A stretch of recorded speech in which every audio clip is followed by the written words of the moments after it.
বাড়ির মধ্যে আমার দম বন্ধ হয়ে আসতো, তাই বাড়িটাকে ভুলে থাকবার চেষ্টায় নিজেকে সবসময় ব্যবসার মধ্যে ডুবিয়ে রাখতাম।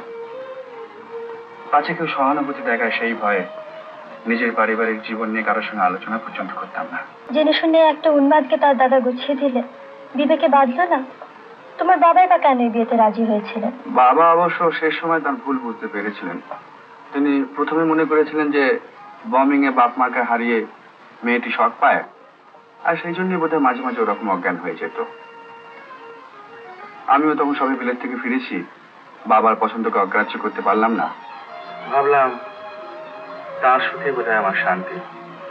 মানুষ ভাবে এক, হয় আর এক। শেষ পর্যন্ত তিনিও সুখী হলেন না, আর তুমিও শান্তি পেলে না। একে ভাগ্য ছাড়া আর কি বলবে বলো? নইলে এত চেষ্টা করে কল্পনাকে সুস্থ স্বাভাবিক করতে পারলাম না কেন? চিকিৎসার তো কোনো ত্রুটি করা হয়নি।